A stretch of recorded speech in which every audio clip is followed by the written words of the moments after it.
What's up mga mi? For today's video, magluluto tayo ng ginataang kalabasa na ang sahog ay lechon. Tara!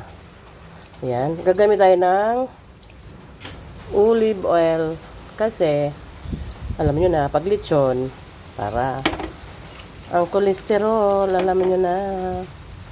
So, ayan. Maglagay tayo ng mantika.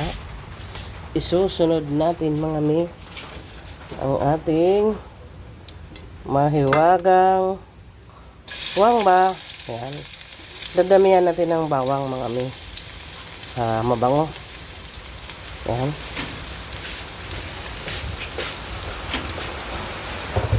Ayan. Mikos-mikos muna natin. Ayan. Iano na natin yung ating sibuyas. Ayan.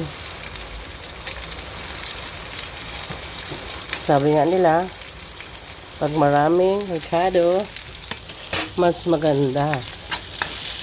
Sarap yan. So, ayan na mga mi. At sasahog tayo ng lechon. Kasi, ano na naman to? Leftover na naman tayo. Alam niyo yung iba, mga mi, hindi naniniwala sa leftover. Mga pagkain na mga nasa frozen. Ito, hindi naman maiiwasan. Sayang din kasi kung itatapon natin, di ba mga mi? Tama o mali? Di ba? Basta ilagay mo sa freezer, tapos hindi mo lang siya aanuhin. Ilalabas mo lang pagka ito ay magluluto na. Yan na mga mi. Yan, nakita nyo naman. Talagang yan. At maglalagay tayo ng seasoning muna para mabango naman. Seasoning. Yan, yan. Maglalagay tayo nito mga mi. Atsa, nabulol na. Maglalagay tayo niyan, oh. Konti lang kasi medyo may kaanghangan ito. Kaya maglalagay tayo ng konti. Yan. Konti lang. Ito nyo naman. So, alam nyo naman na medyo, ito naman yung lechon, luto na ito. So, ilalagay na natin yung ating squash. O, I mean yung kalabasa.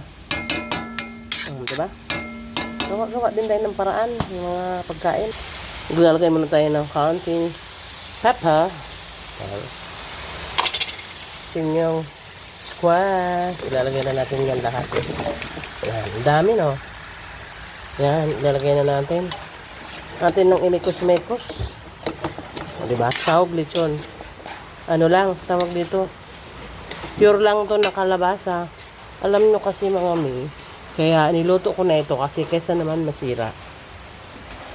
Kaysa naman masira mga mi, so lulutuin na natin, diba? Sayang yung kalabasa, mahal pa naman. Sa mga makarelate dyan ng gulay.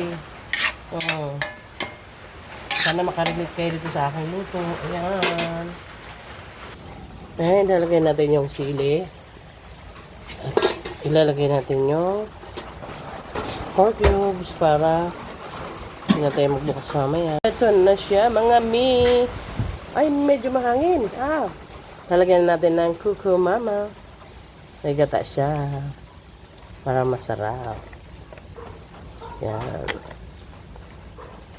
Medyo malambot na yung kanyang malambot na yung kalabasa. Char. Yan. Ayan, sarap na ating lechon. Nanonood na. Ang bango. Ang bango. Yan. Ayan siya. May nilagay tayong siling haba. Yan. Siling green. Yan. Yan yung ating ulam. Kalabasa na may sahog na leftover na lechon. Yan.